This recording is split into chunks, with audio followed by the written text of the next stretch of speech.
बिहार में पहले चरण के मतदान के लिए नामांकन दाखिल करने में सिर्फ कुछ घंटे रह गए हैं, पर सीट शेयरिंग और टिकटों को लेकर सियासी बवाल थमने का नाम नहीं ले रहा। एनडीए ने तो सीट समझौते का ऐलान कर दिया है, पर महागठबंधन में सीट शेयरिंग पर अभी तक मीटिंग का सिलसिला जारी है। आरजेडी और कांग्रेस के बीच पटना से लेकर दिल्ली तक बैठकें चल रही हैं, पर अभी तक ये तय नहीं हो पाया है कि कौन सी पार्टी कितनी सीटों पर चुनाव लड़ेगी। आलम यह है कि सीट समझौते से पहले टिकट बढ़ गए हैं, नामांकन भी शुरू हो गया है, पर समझौते की लिस्ट अभी तक सामने नहीं आई है। सवाल है कि क्या इस बार महागठबंधन में शामिल पार्टियां बिना किसी समझौते के ही मैदान में उतरेंगी, क्योंकि कोई पार्टी अपनी डिमांड से पीछे हटने को तैयार नहीं है। आरजेडी और कांग्रेस के बीच अभी भी कई सीटों पर पेच फंसा हुआ है। इसे लेकर दोनों पार्टियों के बीच आज भी बातचीत हुई। राहुल गांधी और मल्लिकार्जुन खड़गे ने सीट शेयरिंग को लेकर आरजेडी सुप्रीमो लालू प्रसाद यादव से फोन पर बात की, जिसका अभी तक कोई नतीजा नहीं निकला है। कल पहले फेज के नॉमिनेशन का अंतिम दिन है, लिहाजा पार्टियां बिना समझौते के ही प्रत्याशियों को टिकट और सिंबल बांट रही हैं। हालांकि कांग्रेस और आरजेडी दोनों का कहना है कि सीट शेयरिंग पर काम चल रहा है, सिंबल बांटे जा रहे हैं और पूरी लिस्ट भी जल्द सामने आ जाएगी। बिना सीट शेयरिंग के फॉर्मूला के थोड़ी सिंबल दिया जा रहा है। सीट शेयरिंग का फॉर्मूला होने के बाद ही ना सिंबल दिया जा रहा है कि साहब इस सीट पे हमारी कैंडिडेट होगा, उस पे किसी और गठबंधन के साथी का होगा, तो ऐसे ही ना सिंबल दिया जा रहा है। लेकिन कितने सीटों पे कौन अब मालूम पड़ जाएगा आपको जल्दी ही। कोई कंफ्यूजन नहीं होता। कई बार जरूर होता है कि सबको अपनी अपनी बात रखने का लिए समय चाहिए होता है, तो चर्चा में समय लगता है, बस उतना ही समय लग रहा है जितना चर्चा में लगता है। लड़ाई सिर्फ कांग्रेस और आरजेडी के बीच नहीं है। मुकेश सहनी की वीआईपी की मुश्किलें सबसे ज्यादा हैं, क्योंकि सीट समझौता नहीं होने से अभी तक वे प्रत्याशियों को टिकट नहीं दे पाए हैं। इसी देरी की वजह से मुकेश सहनी की नाराजगी बढ़ती जा रही है। शिकायत है कि उन्हें मन मुताबिक सीटें नहीं मिल रही। दरअसल मुकेश सहनी कम से कम 24 सीटें चाहते हैं, पर तेजस्वी यादव उन्हें 15 से ज़्यादा सीट देने को तैयार नहीं हैं। विवाद बढ़ा तो आज मुकेश सहनी ने राहुल गांधी से फ़ोन पर बात की और जल्द से जल्द सीट समझौता फाइनल करने की मांग की। कहा जा रहा है कि राहुल गांधी ने मुकेश सहनी को सम्मानजनक समझौते का भरोसा दिया है। इस बीच मुकेश सहनी ने आज पटना के मौर्या होटल में 2 बार प्रेस कॉन्फ्रेंस करने का ऐलान किया, पर दोनों ही बार उसे टालना पड़ा। पहले दोपहर 12 बजे का समय तय हुआ, फिर उसे बढ़ाकर शाम 4 बजे किया गया, लेकिन प्रेस कॉन्फ्रेंस से पहले ही होटल के बाहर वीआईपी के कार्यकर्ताओं में आपस में मारपीट हो गई। दोनों गुटों के कार्यकर्ताओं ने एक दूसरे पर जमकर जूते चप्पल चलाए। इसके बाद वीआईपी की ओर से प्रेस कॉन्फ्रेंस को रद्द करना पड़ा।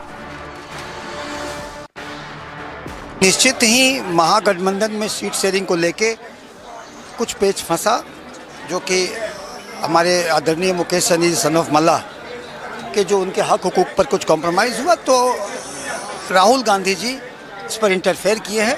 उन्होंने अपने स्तर से इसको एग्जामिन करवा रहे हैं और सम्मानजनक हल जो वीआईपी के लिए होगा वो निकाला जा रहा है। उस पर हम आशा करते हैं, उनके बात पे आशा करते हुए, और प्रेस कॉन्फ्रेंस में जो विलम्ब हुआ इसके लिए हम क्षमा मांगते हैं। बता दें कि इससे पहले कल पटना एयरपोर्ट पर कांग्रेस कार्यकर्ताओं के साथ वीआईपी कार्यकर्ताओं की मारपीट हुई थी।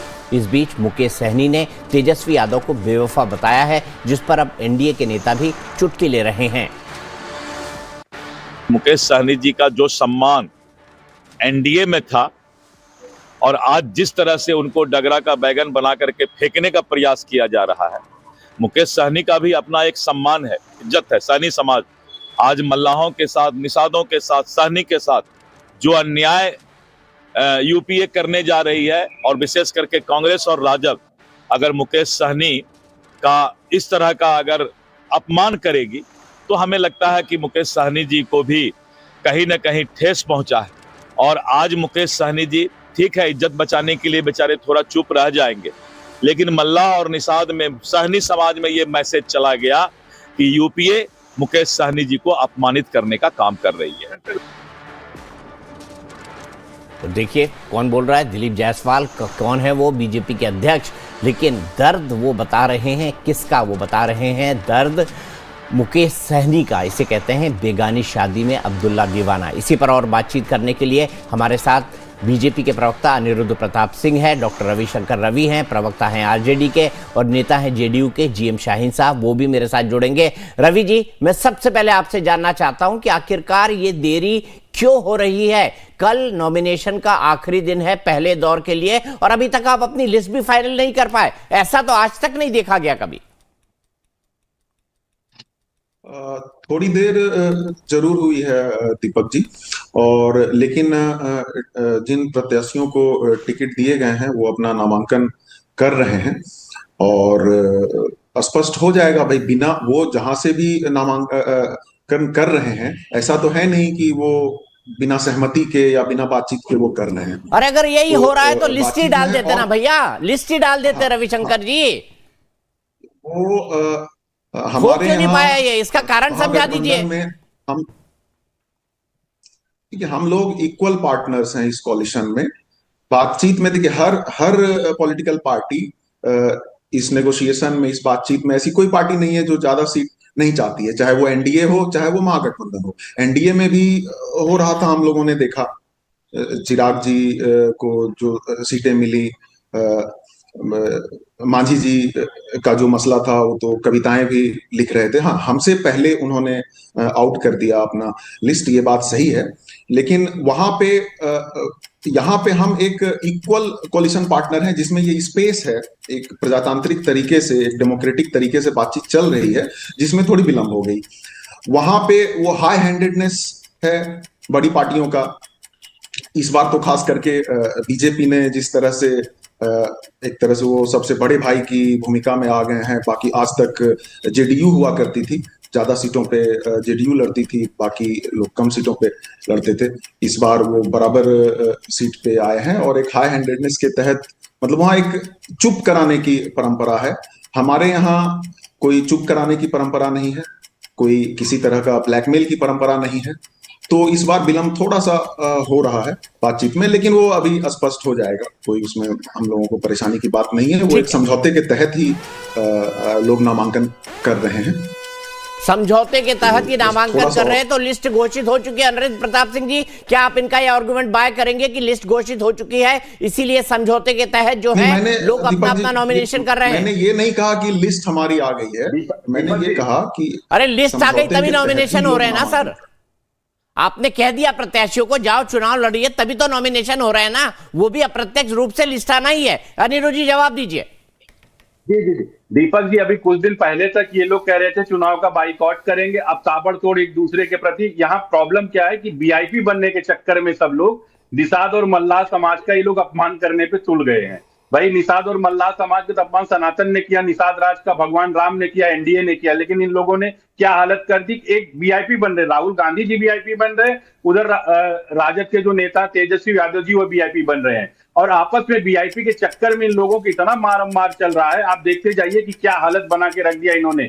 इसीलिए बिहार की जनता इनको देख रही है और डर रही है कि जब इनसे अपना गठबंधन नहीं संभल रहा, एक दूसरे के साथ में इस तरीके से हालत कर दी है, तो वो जंगल राज, जिसको तो मेरे से ज्यादा आपने करीब से देखा होगा, क्योंकि आपका पत्रकारिता कितना बड़ा अनुभव रहा, आपने उस जंगल राज को देखा होगा, तो लोग डर गए हैं वहां की कि भैया इनको देखो, इनकी हालत देखो। जब आज ये हालत कर रहे हैं तो कल को अगर सत्ता में कहीं आते तो ये क्या हालत करते। इसीलिए लोगों ने एनडीए पे मुहर लगाई और 14 नवंबर के एनडीए की सरकार बन रही। आज तक ये लोग लिस्ट नहीं जारी कर पाए। क्यों? क्योंकि वीआईपी बन रहे हैं कि राहुल गांधी जी, मैं सबसे बड़ा वीआईपी हूं, कि राष्ट्रीय जनता दल के तेजस्वी यादव जी, मैं सबसे बड़ा वीआईपी हूं, और उस वीआईपी के चक्कर में बेचारे सहनी जी पिसते चले जा रहे हैं, निषाद समाज का ये अपमान करते चले जा रहे हैं। ठीक है रवि जी, क्या निषाद समाज का अपमान हो रहा है समाज का? क्योंकि सबसे ज्यादा आहत अगर कोई दिखाई दे रहा है तो वीआईपी के मुकेश सहनी हैं। उन्होंने तो मैंने सुना है जो उन्होंने 20 रुपए के नोट पे लिख दिया कि तेजस्वी यादव बेवफा है, और नीचे साइन भी कर दी मुकेश सहनी। सच है क्या है? नहीं दीपक जी, बातचीत में जब पूरी बात हम एक दूसरे की नहीं मानते हैं तो कई बारी तो इस तरह के भाई, आप अभी से 2 दिन पहले, आज से पहले, कल में भी आप चले जाइए तो हर रोज एनडीए के घटक दलों और उनके नेताओं के कुछ बयान आ रहे थे। तो अब इसका क्या मतलब होता है? क्या कोई किसी का अपमान कर रहा था? दूसरे दलों ने एलजेपीआर का अपमान कर दिया, या मांझी जी की पार्टी का अपमान कर दिया, ऐसा तो नहीं था। तो हम हर बात के लिए बातचीत में, एक नेगोशिएशन प्रोसेस में ऐसा होता है। इसमें अपमान का कोई, मुझे नहीं लगता कि इसको इस तरह से देखना चाहिए। लेकिन ठीक है, राजनीति में मुद्दे खोजे जाते हैं, बनाए जाते हैं, उछाले जाते हैं, तो उछाले जा रहे हैं कुछ कुछ, लेकिन ठीक है। ये इस तरह की बात है नहीं। ठीक है जी शाहीन साहब, मेरा बड़ा सीधा सा सवाल है, आपके यहाँ भी दिक्कतें हुई, थोड़ी थोड़ी दिक्कतें हुई, यानी लोक जनशक्ति पार्टी रामविलास के साथ आपकी दिक्कत हुई, इसके अलावा जीतन राम मांझी ने भी नाराजगी जाहिर की, उपेंद्र कुशवाहा ने भी नाराजगी जाहिर की, तो क्या आप भी इन नेताओं का अपमान कर रहे थे, किसी समाज विशेष का अपमान कर रहे थे ऐसा करके, जैसा कि आरोप अनिरुद्ध ने लगाया है? देखिए साहब, हमारा सिंपल सा फंडा है, ये एनडीए है और यहाँ पे हम सब लोग मिलजुल के काम करते हैं। यहाँ नाराजगियां नहीं रहती है, और रहती भी है तो कुछ पल भर के लिए रहती है, ठीक है ना। बाकी तो जिंदगी भर का साथ है, और हमारा लंबा साथ है, लंबी नजर है हमारी, लंबी दौड़ है।